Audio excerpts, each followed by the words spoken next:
presenta wowmx.tv.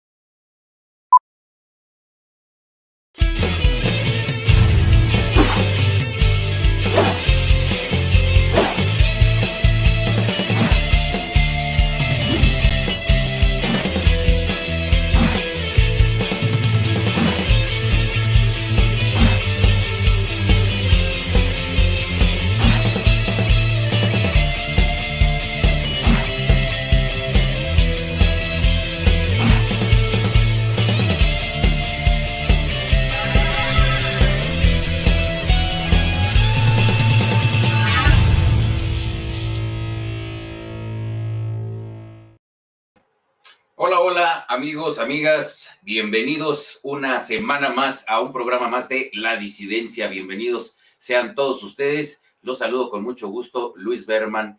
Y pues bueno, primeramente agradecer a nuestra casa Wow TV que nos transmite en su contenido.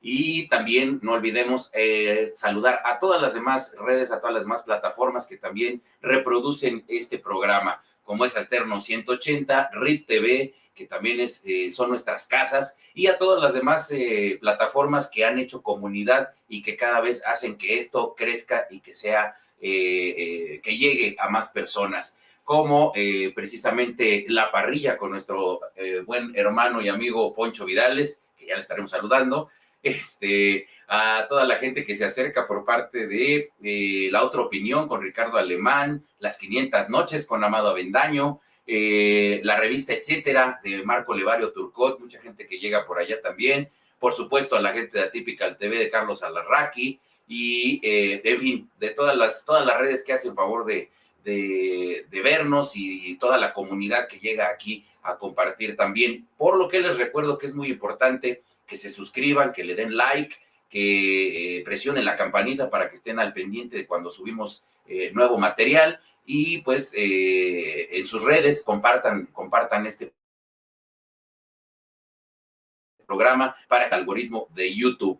Y pues bueno, yo creo que a estas alturas ya prácticamente hablar acerca de el triunfo de la oposición, digo porque así lo hemos comentado en otros espacios, el pasado domingo frente a la reforma energética. Así que para estas alturas seguramente que ustedes ya tendrán demasiada información al respecto, por lo que solo la vamos a complementar con lo siguiente. Resulta que John Ackerman, sí, ese el loquito gringo, exhibe a morenistas que aprobaron en el pasado el FOBAPROA y la reforma energética de Enrique Peña Nieto. A estos morenistas que Ackerman exhibe, entre ellos está el mismísimo Mario Delgado, está Ignacio Mier y Marina Vitela. Cabe señalar, candidata a gobernadora por el estado de Durango en estas próximas elecciones. ¿Cuáles son sus argumentos de John Ackerman? Pues dice que es para generar las condiciones para que en el futuro ninguno de estos mismos traidores terminen como coordinadores parlamentarios, candidatos a gobernador o gobernadora, dijo, o dirigentes del partido. Entonces, creo que la alusión es muy directa y provocadora. En el segundo bloque estaremos hablando acerca de las megaobras de López Obrador, pues resulta que reconoció en la mañanera que la nueva refinería de Dos Bocas, que siempre sí, que dice mi mamá que siempre sí, va a costar un poco más, hasta eso no tanto, de los 8,000 millones de dólares que se presupuestaron originalmente. Ya estaremos platicando de a cuánto sube ese poquito más y las condiciones en las que esto sucederá. Y el último bloque, precisamente a partir de los resultados del domingo, estos diputados de oposición fueron señalados por parte de Morena y hay este linchamiento hacia ellos, poniéndoles esta etiqueta de traidores a la patria. Y bueno, no nada más hacia los diputados, sino también a todo aquel ciudadano que apoyamos precisamente este resultado final de la reforma energética. Interesante aquí mencionar el caso de dos editorialistas muy importantes para el periódico Milenio, que extrañamente, a partir de todo esto que ha venido sucediendo durante estos 3 años de gobierno López Obradorista, pues deciden irse de Milenio. No lo mencionan tal cual como que los corrieron, pero sí lo dan a entender. ¿Quiénes son y cuáles son sus motivos que ponen en sus editoriales respectivamente? Ya lo estaremos platicando también. Y bueno, pues para ello, como cada semana, le doy la bienvenida a mi hermano y amigo Octavio Catalán, quien a su vez nos va a presentar a nuestros invitados de lujo del día de hoy. Mi hermanito, ¿cómo estás? Mi hermano, ¿cómo estás? Bien, Pues bien. yo a toda madre, hombre, pues yo sigo disfrutando eso del domingo. Sí, claro, pues es Porque no podemos decir como Taibo, pero las dobladitas estuvieron buenas. sin duda. Y ya nuestros invitados riéndose así, este Pelajusta no cambiará. Pero bueno, mi hermano, ya diste la bienvenida a todas las redes, a toda la comunidad que se va sumando. No hay necesidad de volver a repetir, lo cual nada más sí debo de celebrar que ahora también estamos en retransmisión los viernes en la parrilla de RIT TV y es una chulada estar ahí también con toda la comunidad y seguir teniendo presencia, opinando en todos estos temas y que la verdad es que los comentarios en general, fuera de los chairos que ya sabemos que se meten ahí a opinar sobre tu gasné y sobre Lo normal. que Fernando, que Fernández Noroña ya se pone corbata para seguir tu ejemplo y cosas así. Cosas, o sea, fuera de esos comentarios, Marcando tendencia. Agradecemos siempre que la gente, la comunidad comparta los programas, que incluso se los mandan a quien más odio le tienen, por si les cae mal, les cae en el hígado este programa, pues uno que otro chairo se vaya educando. Entonces, siempre caemos bien en cualquier dispositivo, ya sea que estén a favor o en contra de la 4T y sus múltiples destrucciones, porque no son de cuarta, estos sí son como de sueño surrealista, como de alguna novela así, medio caótica. Oye, hermano, los invitados de hoy ya para entrarle al tema y no darle más vuelta, son una chulada. Los dos son casi de casa, ¿no? Los dos son casi de casa. Es más, este es de casa, mira, ya no tienen ni que decir su currículum, ni su nombre, ni mucho menos. Mi querido Minadab, ¿cómo estás? Pues muy bien, aquí habíamos previsto que el clima iba a estar muy caluroso, pero no sabíamos que iba a llegar a casi a las hogueras de la 4T, mano, porque sí está, ya no siente uno lo duro, sino lo tupido de tanta soberbia y de tanta estupidez. Pero bueno, no. Y fuera de eso, hablando de calor, yo no sé cómo le estamos haciendo en la Ciudad de México para aguantar los calores que nos han atormentado por aquí, porque han estado rudos y luego con lluvia se hace un calor húmedo bastante más insoportable. Pero bueno, es parte de que la cuarta transformación hasta el sureste y esos climas exóticos nos importe a la Ciudad de México. Vamos a darle la bienvenida a mi, bueno, a ver, ya decía Berman, ya lo entredejaba ver en los saludos a la comunidad, al parrillero más cotizado de las redes. ¿Cómo estás, mi querido Poncho? Mi querido Catalán, mi querido Berman, Abinadab, ¿qué tal? ¿Cómo están, hermanos? Qué gusto estar por acá. Eres un incansable de las redes, estás en uno y otro programa, caray. Incansable. Aquí, a ver si no me quedo dormido como el buen Fidel Velázquez, man. Aquí. No, pero es que eran otros tiempos, hombre, no te preocupes. Pues parece que estamos en los mismos. Bueno, sí, pero por otras cosas, está bien. Pues para darle este primer tema que plantea mi querido Luis, creo que nos va a dar, se nos va a ir hasta parte de la mitad del programa, porque da para mucho, la guerra de las tribus. Esta historia creo que ya la habíamos visto en el PRD, ¿no? Donde todos se mordían contra todos, el famoso símbolo de la serpiente mordiéndose la cola, pues se repite Ackerman sacándole sus trapitos a algunos de los personajes, pero ojo, al día siguiente de la revocación de mandato, fue el mismo Ackerman el que dijo que era imposible pensar que una dirigencia se vanagloriara con esos resultados tan pírricos. Bueno, pues yo no sé cuál vanagloria, todos teniendo una cara de muerto ahí, así como no queriendo estar dando los resultados de la revocación de mandato, ni segundo sopapo así en la cara con el tema de la revocación de mandato. Lo que hemos venido comentando en varios programas, fue una falta de operación política de Adán Augusto, de Mario Delgado, del diputado Gutierritos, del propio coordinador de Ignacio Nacho Mier. O sea, yo no sé de qué tamaño estuvo el jalón de orejas desde el Palacio Nacional, que están rudos, pero Ackerman está aprovechando la oportunidad pues para terminar de aventarle un poquito de leña al fuego y sale con estas declaraciones que ya dice mi querido Berman. ¿Quién le quiere entrar, tú, mi querido Abinadab, o Poncho? Pues mira, déjame empezar brevemente ahorita para darle espacio a Poncho. Es muy curioso. Cuando dice brevemente a Minadab es que se va a llevar medio programa, ¿eh? Sí, va a haber así como Rodríguez Prats, ¿no? Que no lo callas, ¿no? Pero ese es otro problema. Mira, la gran mayoría de los de Morena, yo no sé cómo le hicieron, ¿no? Porque acuérdate que esa bancada se hizo a partir de las tómbolas y de los sorteos y de cosas así, pero resulta que la gran mayoría de los afortunados pues pasaron antes por el PRI, ¿no? O sea, son gente del pasado, de aquellos tiempos, no del PRI de los 90, el del PRI neoliberal, y que hacía reformas, que abría el país al mundo, no, son de los de antaño, ¿no? De estos que tienen la visión estatista, estos que están buscando justamente el nacionalismo revolucionario que reviva, o sea, eso es lo que los identifica con AMLO, ¿no? Entonces, hay un componente muy importante en la bancada que tiene ese antecedente.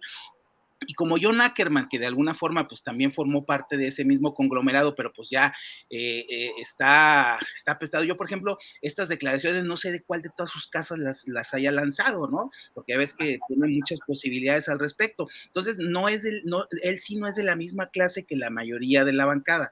Entonces, yo lo que veo es que más que ser un problema de tribus, es que cuando tú tienes una cosa que no es un partido político, cuando tú tienes un amontonamiento de políticos ambiciosos que no tienen fundamentos ideológicos, que no tienen una visión de Estado, que lo único que tienen es la ambición política de estar ahí y de ver quién es el que más alaba a su gran líder, pues entonces tienes esta descomposición política que no solamente te implica toda esta actitud bárbara que han tomado, sobre todo el fin de semana, de pues finalmente castigar a la oposición, de someterla a un tormento de 18, ya sabiendas de que no se iba a aprobar su reforma, pues 18 horas de tormento, pero pues es una visión de la política muy arcaica, muy atrasada, muy autoritaria, que realmente es una amenaza a la democracia en México, ¿no? Y el problema es que cuando sale Ackerman a criticar todo eso, pues él es una amenaza peor, ¿no? Porque finalmente ya ves que es el que te habla de las hegemonías democráticas y te habla de cómo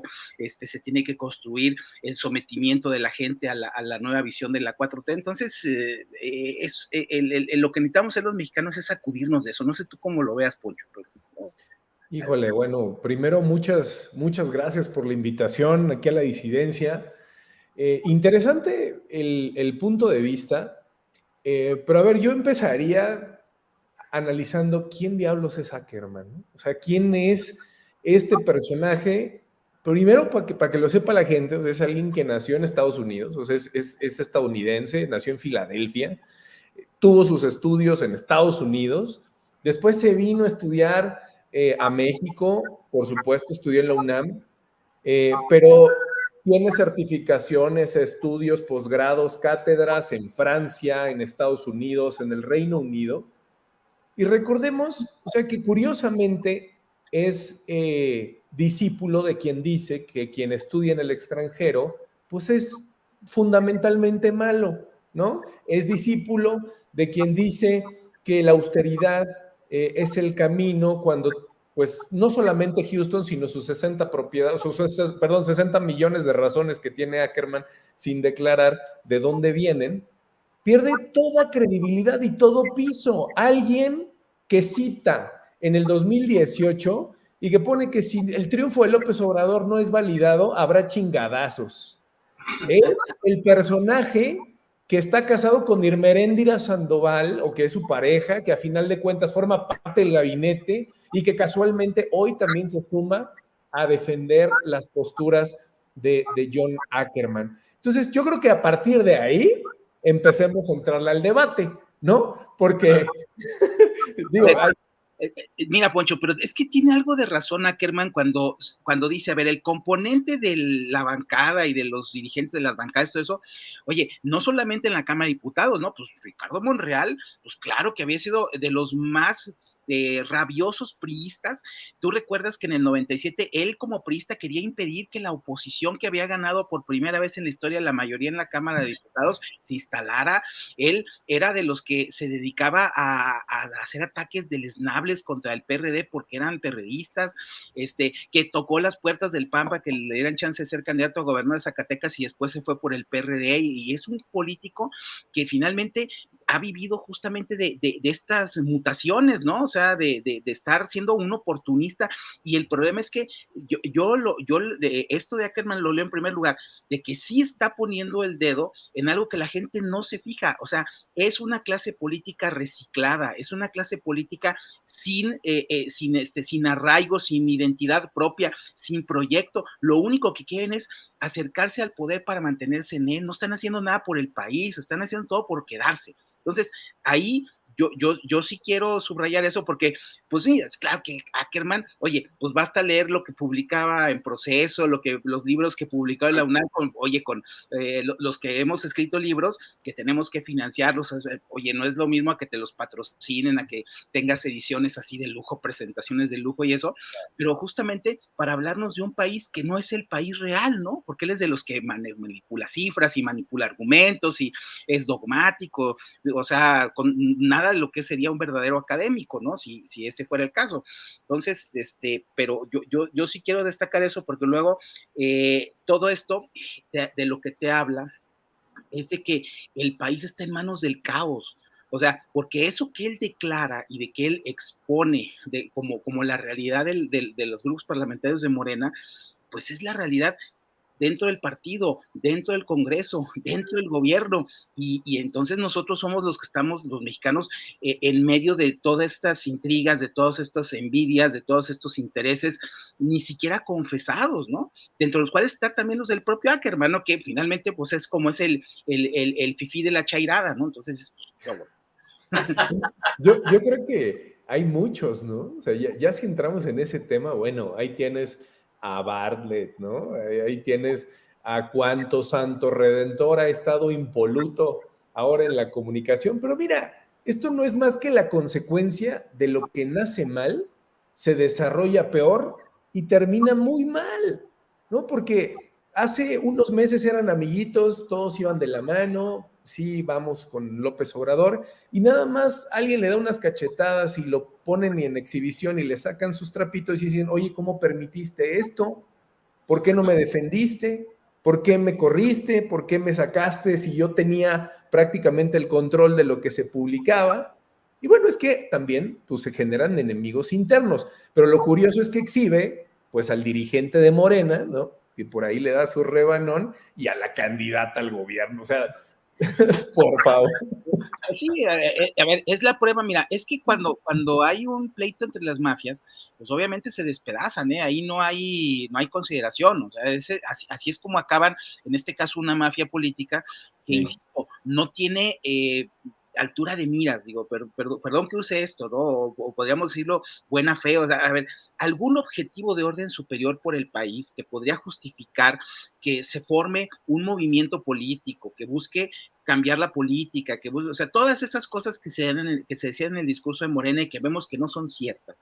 Y llegamos al punto en el que pasa lo mismo que siempre ha pasado en la política mexicana, por ejemplo, en el PRI es muy claro, de que finalmente lo que cuestiona es el poder, la ansia de poder o la permanencia en el poder. Eso es lo que más o menos los mantiene ahí medio en paz, pero que cuando pasa lo que ha venido sucediendo, por ejemplo, todo lo que salió hace algunas semanas del derrumbamiento de todo este megagrupo del Poder Judicial y la Fiscalía y la Unidad de Inteligencia Financiera, pues lo que tienes justamente es que empieza a descomponerse todo eso que se había creado con una visión de poder, de control, de sometimiento, de intimidación hacia la sociedad civil, hacia los partidos de oposición, hacia el sistema democrático, las instituciones, lo que tú quieras, pues todo eso que estaba siendo amenazado por este proyecto inicial que según esto les iba a ir muy bien, pues se está descomponiendo y el partido se les descompone y las bancadas se les descomponen. Tú ves el domingo el discurso del que fue rector de la Universidad de Zacatecas,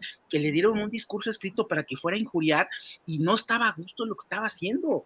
O sea, y era de Morena, pero no puede decir nada, porque si no, pues entonces imagínate, ya sabe cómo le va, ¿no? Y la habilitación por 10 años para que haga algo. Entonces, yo lo que veo es que esta descomposición es peor que las tribus que había antes en el PRD, porque esas tribus, por lo menos había algunas que sí eran socialistas, y había algunas que sí eran comunistas, y había algunas que sí eran luchadoras proletarias y que tenían trayectoria histórica, algunos hasta guerrilleros. A ver, ahí puedo entender que haya posturas irreductibles, incluso de conflicto, con un partido que entiende que el conflicto y la lucha de clases es lo del motor de la historia, pero en este caso, pues, ¿cuáles motores de cuál historia? Pues es la pura ambición y es el puro arrebatinga entre ellos, ¿no? Bueno, ¿no fue la misma Jetcol la que antes de Ackerman dijo que todos eran una bola de sabandijas?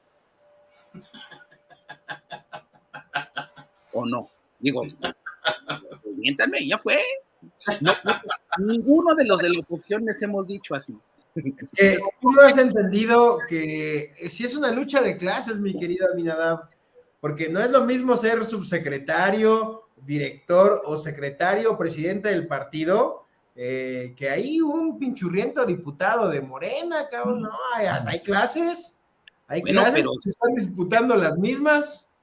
Bueno, pero siempre había la expectativa de que te subieran al gabinete, de que te cayeras para arriba. A ver, la política mexicana que ellos representan, creo que de manera muy, muy arcaica, pues tiene sus mecanismos para dar salida a eso, ¿no? Puedes tener tus figuras, te pueden dar embajadas, pero como las embajadas se las dan para comprar votos y no se las dan a ellos, pues ese es otro problema, ¿no? O sea, entiendo que tienen problemas de cómo procesan la política, ¿no? No la entienden tanto, y ahí sí a lo mejor tiene que ver algo con las tómbolas, pero también con que la política de ese viejo PRI que está insertado en Morena, pues no es viable en el presente ni en el futuro. Esa es la bronca.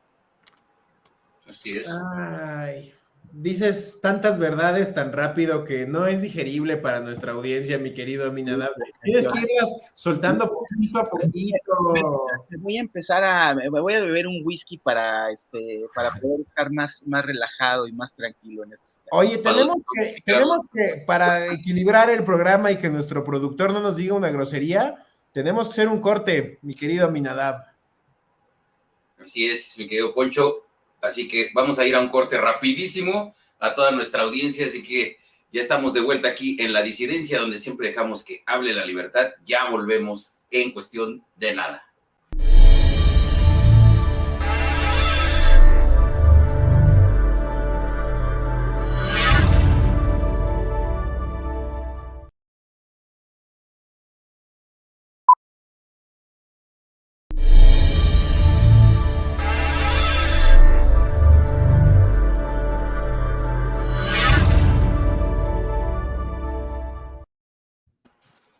Ya estamos de regreso aquí en La Disidencia, querida audiencia.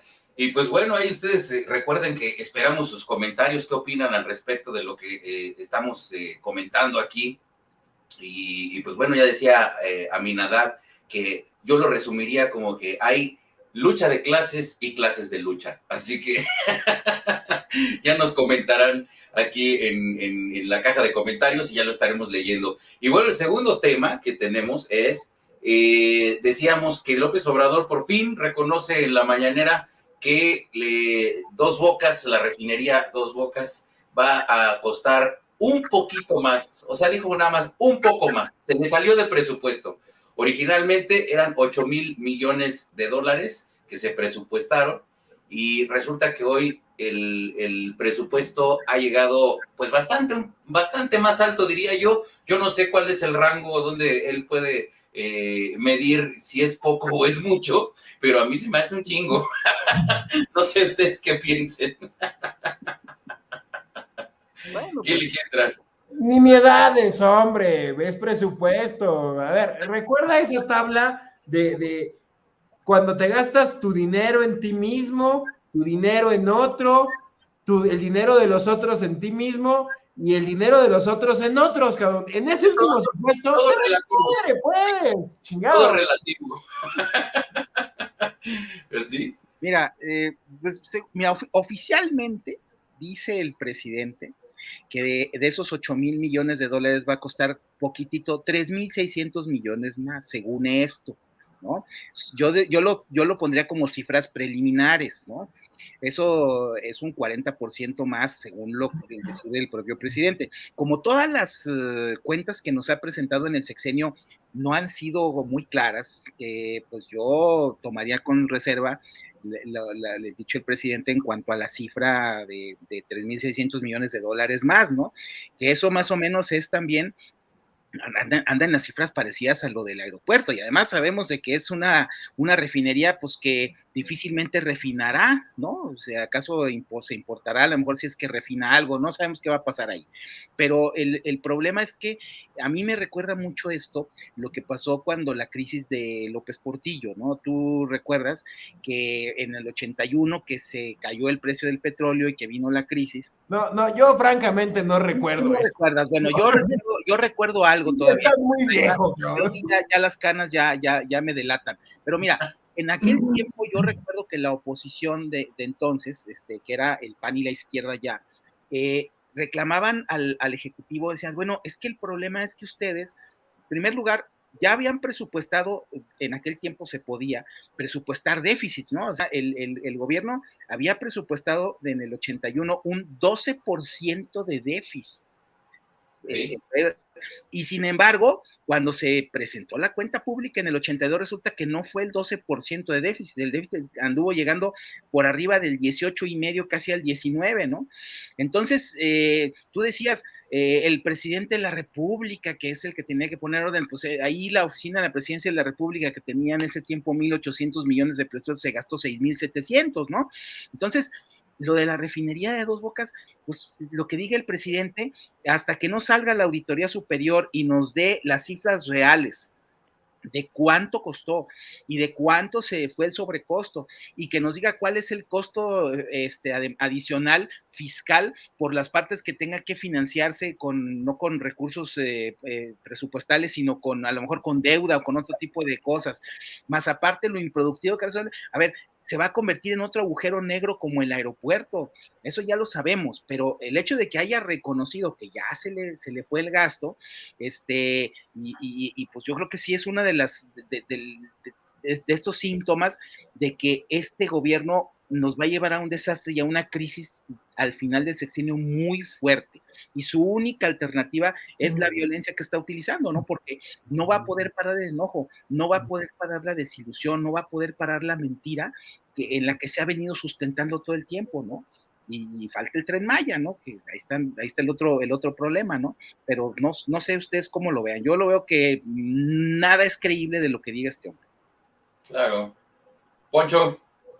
Pues, a ver, creo que el punto medular es que ya va a la mitad de su gobierno y no tiene que presumir, no da resultados, no hay contundencia en las políticas de gobierno.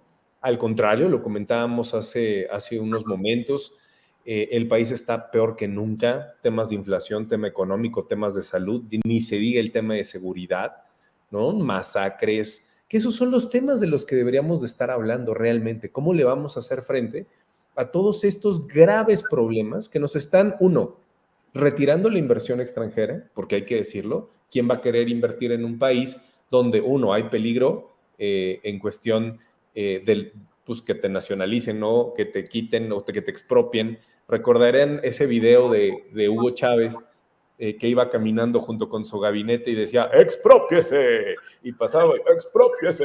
¿no?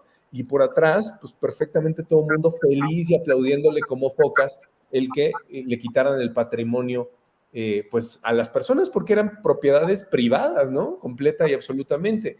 El tema de la refinería es otro fracaso más, no porque se inunde, no porque no refine, no porque haya sido rechazada el tema del cambio o de la reforma eléctrica. O sea, deja eso.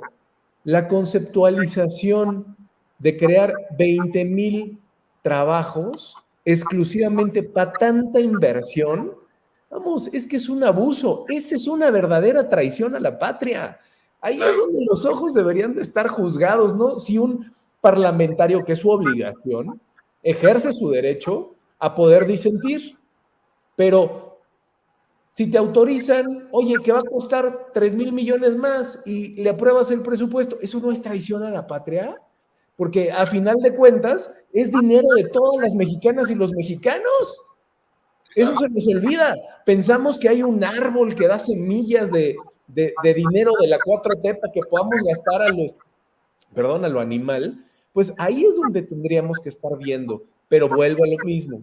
Hoy estamos hablando de que si Lili Téllez se confrontó con Citlali, hoy estamos hablando de otros temas donde le quitamos el punto importante o medular. Tendríamos que estar hablando de que viene una reforma electoral fundamental para la democracia de México y que de igual forma como se demostró en la eléctrica, la oposición debe de demostrarse firme. Y viene el tema de una reforma a la Guardia Nacional por el tema de la militarización del país. Esos son unos temas preocupantes. Y le seguimos aprobando presupuesto a este gobierno inepto, ineficiente y completamente ineficaz. Y lo decíamos muy bien, tóxico. Esto era una reforma tóxica.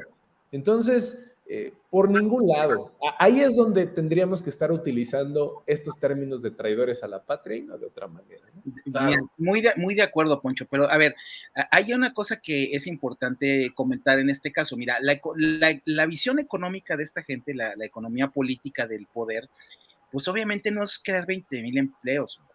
La lógica es, estamos teniendo 100,000 votos cautivos, por lo menos.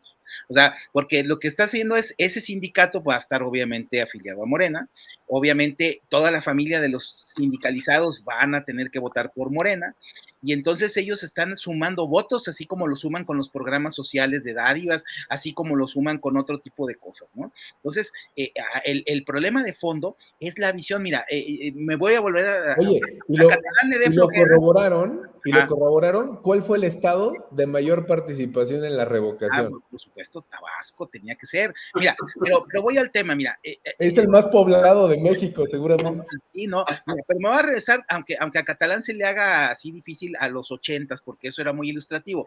Yo recuerdo una declaración, no como la de Hugo Chávez, de que expropiese, no, esa no la recuerdo, pero sí recuerdo a Alfredo del Mazo, cuando era el secretario de Energía, Minas e Industria Paraestatal, cuando estaba todo el debate aquel de que la privatización de los...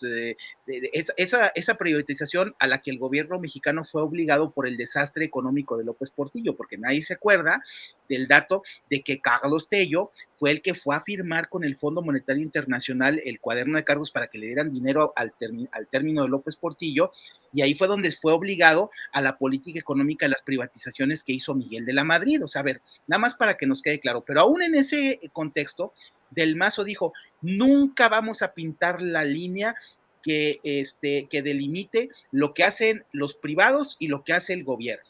O sea, dejaba siempre la incertidumbre, que es lo que tú mismo decías, Poncho. O sea, cuando tú tienes un país en donde no está claro si hoy eres propietario y mañana no, donde si tu inversión va a tener seguridad jurídica, donde no te van a secuestrar si eres inversionista, donde tú vas a poder tener tus ganancias sin que te esquilmen los bancos o de que te estén ahí haciendo fraudes cibernéticos y toda la... O sea, cuando tú tienes un país de otro tipo, o sea, países en donde todo esto no es ni siquiera motivo de discusión, hombre, países como Canadá, como Australia, incluso en Sudáfrica, que será África, pero finalmente tiene un sistema libre, ahí es donde tú dices, bueno, no están perdiendo el tiempo en esto, están viendo cómo se generan los intercambios para que la gente gane más, para que cobre más, para que produzca más, que eso es lo que de alguna forma todos deberíamos estar pensando porque queremos vivir mejor, queremos tener bienestar, y oye, quisiéramos estar como John Ackerman, ¿no? Pero el problema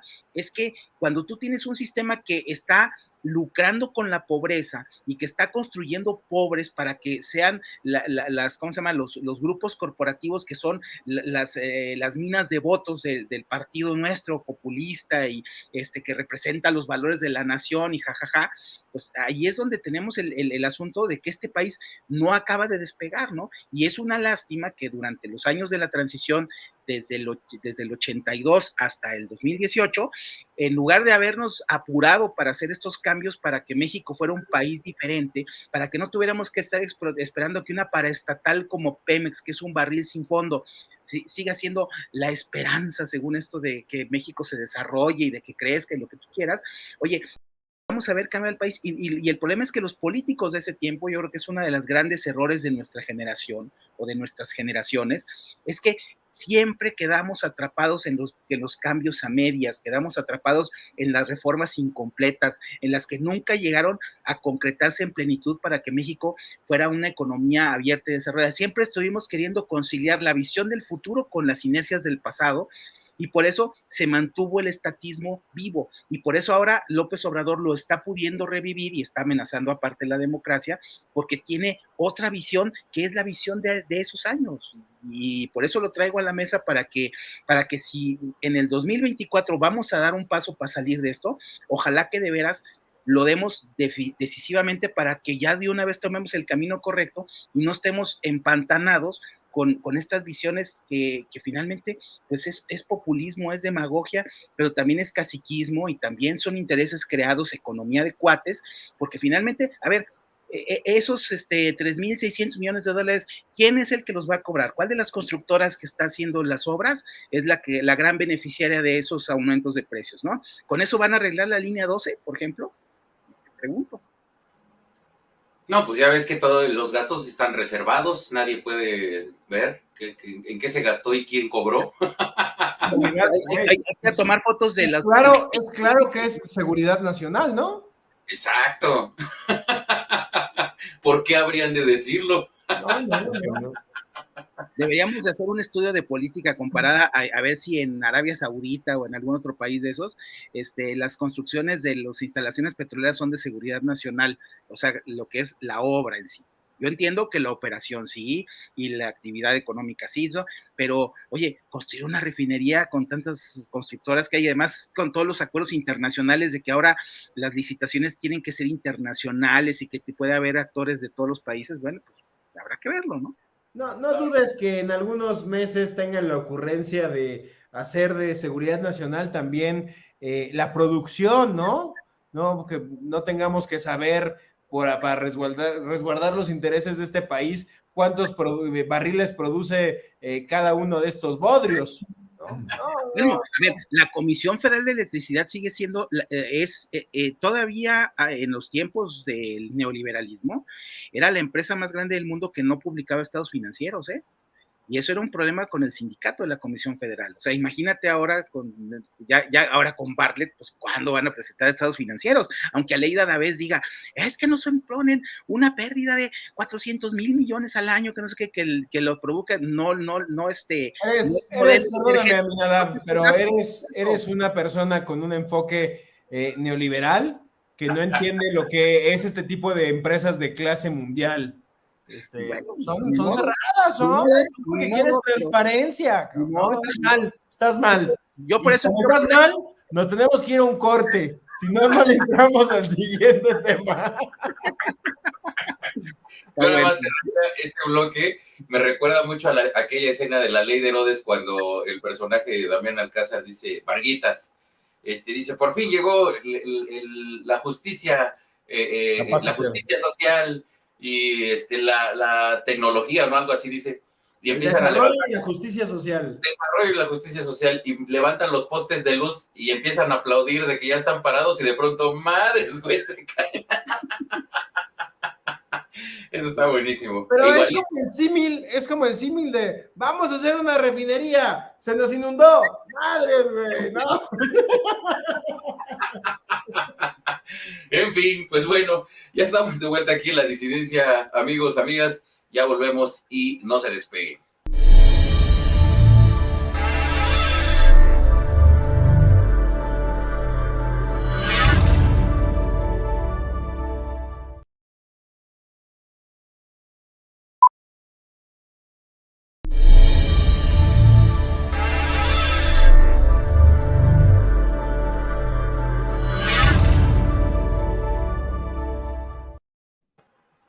Pues ya estamos de vuelta aquí en el último bloque de La Disidencia.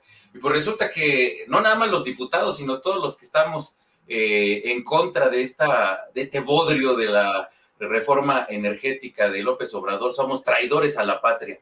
¿Ustedes se consideran traidores a la patria, Aminadab, Poncho? ¡Uno! ¿Quién va el 2? ¿Quién es el 2? Yo, por supuesto. El 3, el 3. Yo considero que la mayor traición a la patria que vi esta semana fue a un vendedor de un cubetero del Estadio de los Tigres echándole agua a la chela. Eso sí es traición a la patria.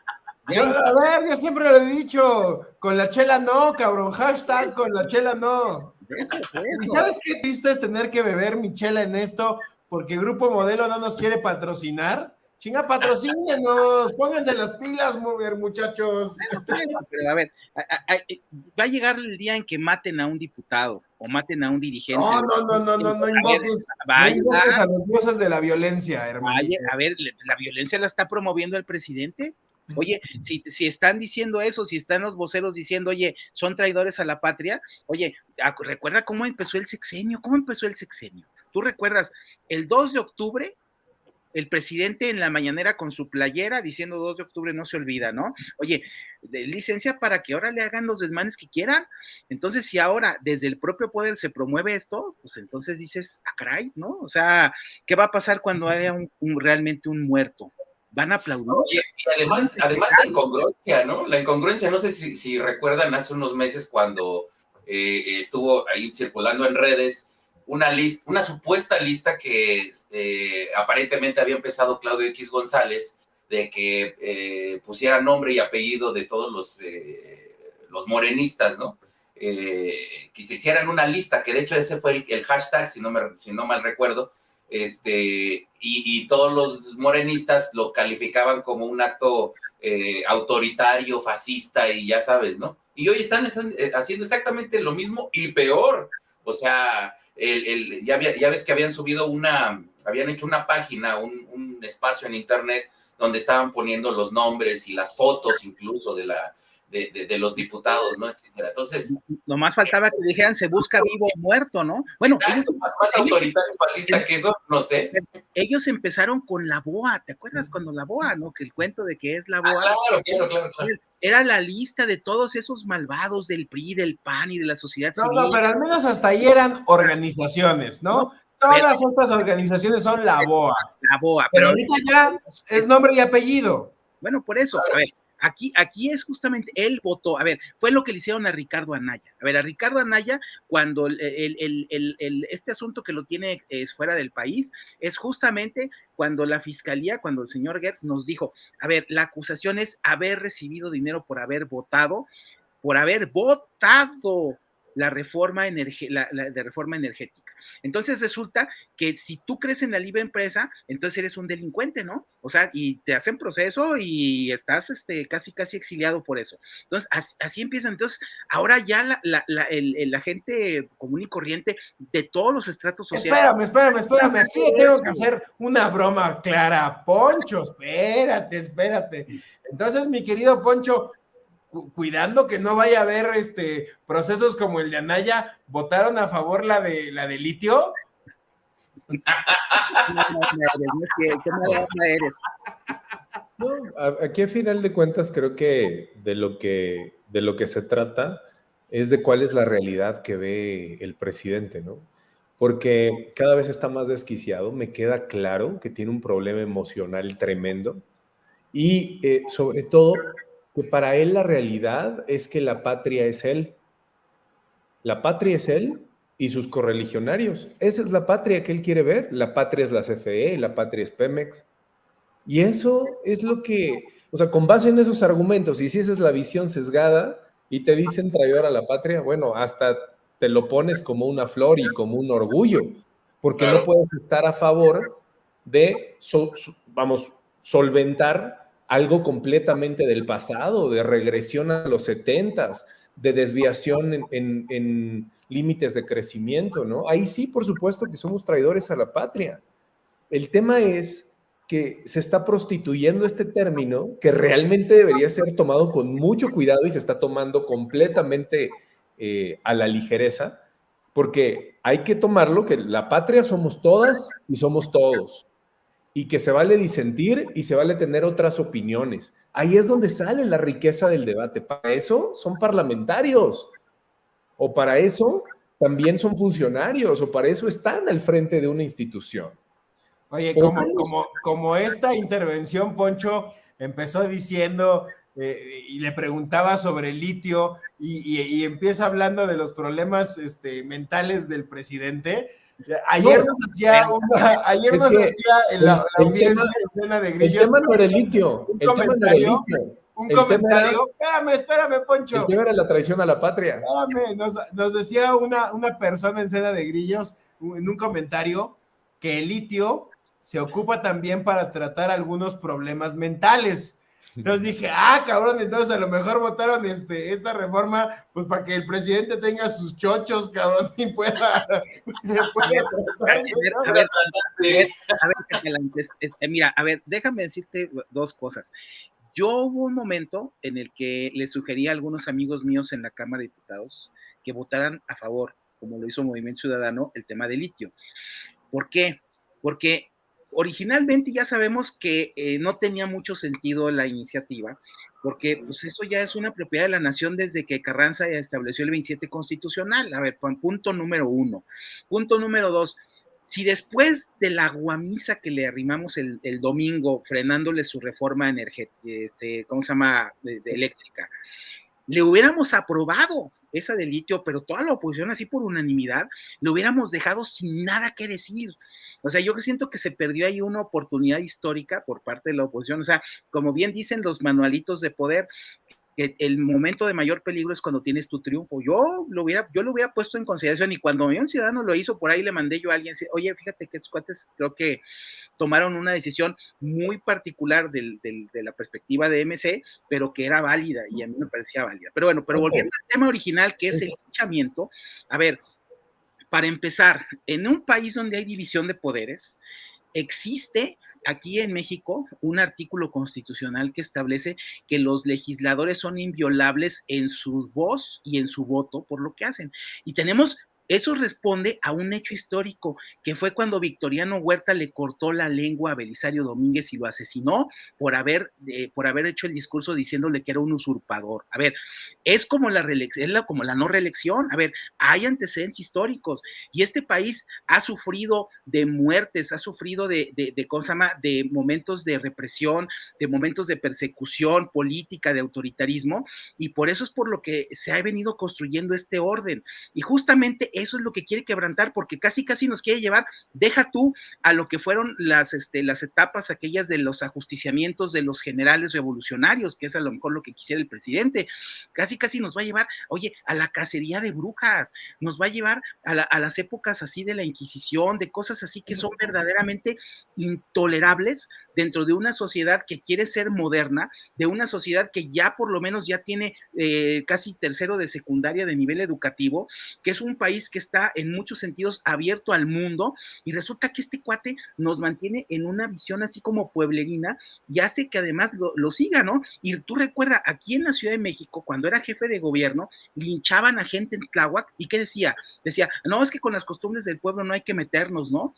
Y no investigaba los delitos. A ver, a la gente que linchó, a los que lincharon a los policías, o a los que lincharon a unos presuntos ladrones allá en Milpalta, a ver, esos crímenes quedaron impunes porque el presidente, pues total, si la gente se hace justicia por propia mano, pues órale, ¿no? Y diciendo que son traidores a la patria, insisto, el día que haya... No, pero sigue creyendo eso. En plena campaña no decía que los delincuentes también son pueblo bueno. Sí, bueno, a ver, y le da las gracias al crimen organizado después de las elecciones. A ver, pero yo a lo que voy es, el día que muera uno, o por lo menos que sea agredido, ¿qué va a hacer? Eso yo me lo pregunto. Pero a mi nada ya pasó en estos días que una diputada dijo, salí de la votación de la reforma y me poncharon la llanta, y no, pasó un coche y me quitaron mi computadora. Ayer asaltaron claro, por eso, pero lo que voy es esto, si es justificable la violencia en contra de los que no piensan como tú, oye, esto puede convertirse en una guerra civil.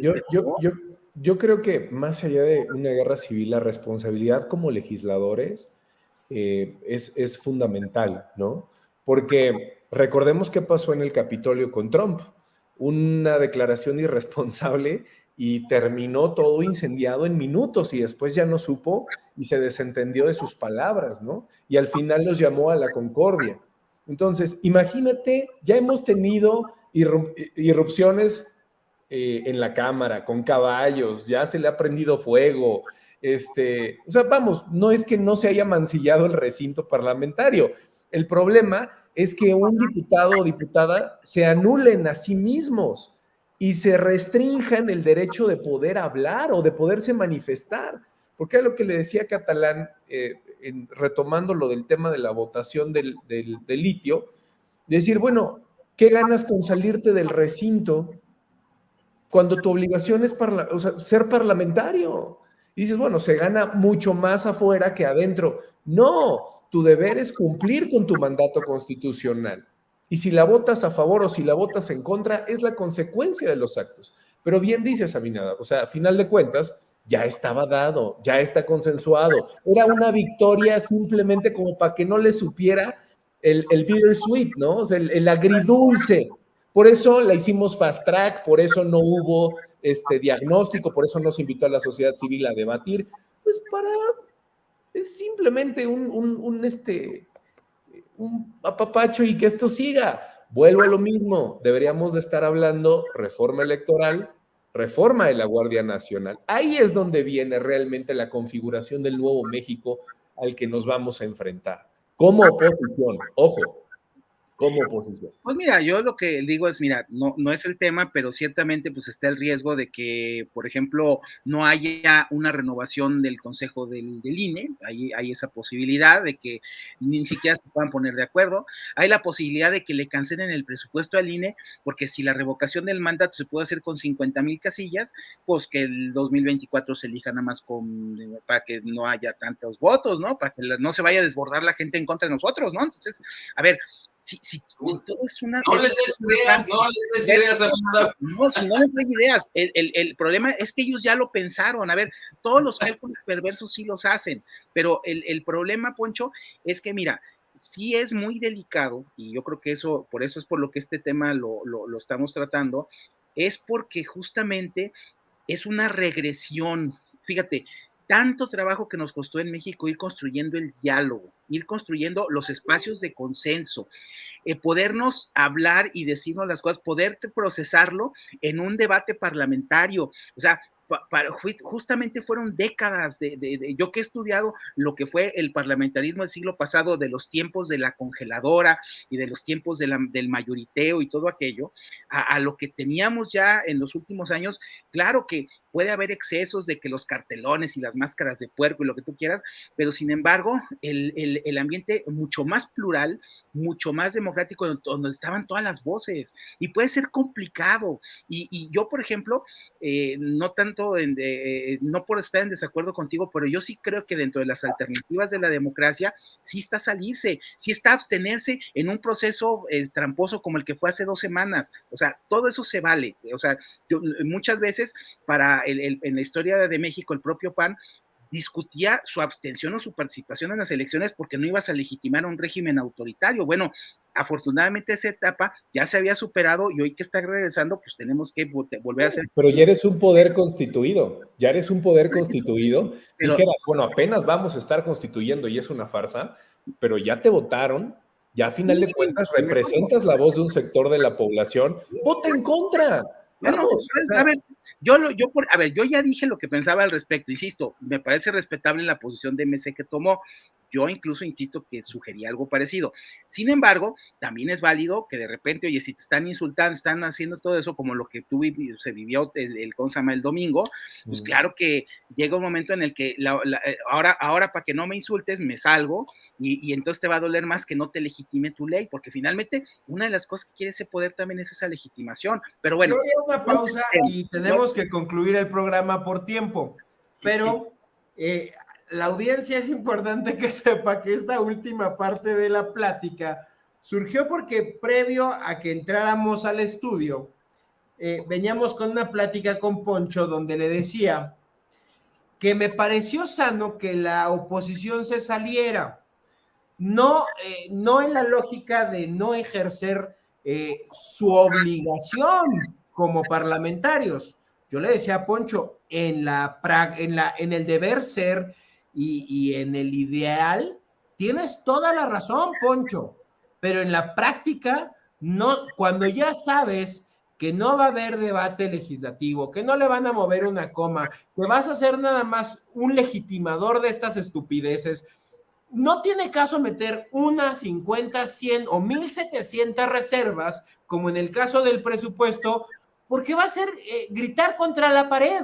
Es inútil. Entonces, ganas más, en todo caso, teniendo un posicionamiento sólido con tu coordinador, con tu líder o con el tribuno que tú elijas, y salir a la calle a hablarle a tu votante, a decirle, me salí porque son unos cabrones y la mayoría la tienen, pero además violan el procedimiento parlamentario y además hacer un show para medios, para el votante. Nadie ve el chingado canal del Congreso. Yo le decía a Poncho, a ver, nadie va a ir al diario de los debates o a la Gaceta Parlamentaria. Esa madre no sirve para nada, sirve para los historiadores. Claro, y para cuando hay grandes tribunos y cuando hay legisladores. A ver, diputados tenemos 500, legisladores no llegamos ni a un puñado. A ver, déjame decirte algo. Haciendo las leyes. Déjame decirte algo en 40 segundos, Catalán, nada más para cerrar esto. Mira, es muy importante que captes que los ciudadanos de a pie no necesariamente se quedan solamente con la parte formal del deber ser, de las responsabilidades, de los poderes, no. Por eso muchas veces no entienden la señal que tú das. Y en eso lo que sí hace falta es un liderazgo político que la oposición no está teniendo, que eso es donde tú tendrías que justificar por qué haces lo que haces, porque lo haces y puedes tener éxito, y todo el mundo está ahorita festinando que sí se detuvo la reforma energética, pero el problema de fondo es que eso, si no está complementado con una acción política de comunicarle a la gente por qué haces lo que haces y para qué haces lo que haces, te quedas a medias, ¿eh? Yo eso sí bien lo veo como un gran defecto y no quiero dejarlo pasar, porque si no, pues vamos a tener así victorias así que a lo mejor nos dejan satisfechos en nuestro fuero interno y lo que tú quieras, pero no estamos realmente haciendo algo para cambiar al país. Claro. Para cerrar, bueno, Poncho, ¿quiere cerrar con algún comentario? No, yo creo que estaría interesante también que viéramos cuál hubiera sido un escenario positivo para México, porque aquí estamos hablando de un escenario favorable para la oposición o favorable para el oficialismo. Yo creo que un escenario positivo para México es que el oficialismo permitiera las modificaciones a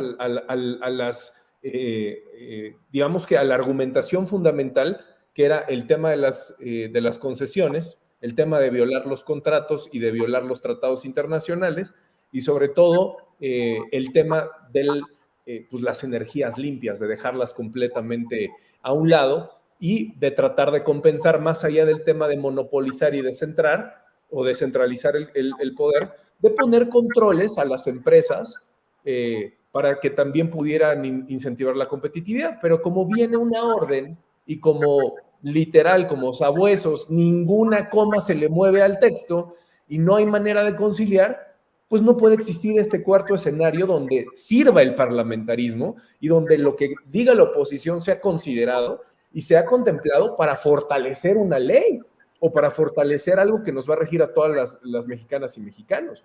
Ese escenario nadie lo toca, ¿no? Porque aquí pareciera ser que es de ganar o perder, ¿no? Con eso quiero cerrar este comentario. Yo, mi querido Berman, nada más quiero corregir a Aminadab. Porque no te rías, cabrón.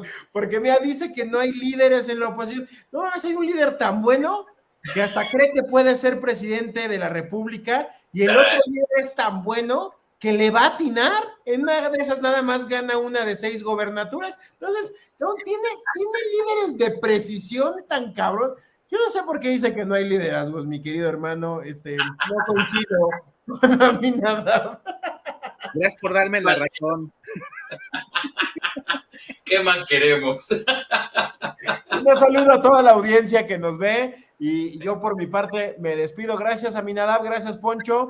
Estos programas, estas pláticas con ustedes se nos van como agua, hermanitos. Muchas gracias por estar, y a la audiencia, gracias por siempre estar aquí presentes. Nos vemos en una siguiente entrega de La Disidencia la próxima semana. Muchas Bueno, pues gracias. reitero el agradecimiento a Poncho y a Abinadab por acompañarnos en este programa de la disidencia. Y bueno, ustedes tienen la última palabra, ya han escuchado diferentes opiniones, déjenos sus comentarios, ya saben que estamos al pendiente de ellos, sugerencias, invitados, temas que quieren que tratemos, etcétera. Aquí los checamos y vamos poniéndolos en la lista para el próximo programa. Así que muchas gracias por acompañarnos una semana más aquí en La Disidencia, donde siempre dejamos que hable la libertad. Así que cuídense y nos vemos la próxima semana. Hasta luego.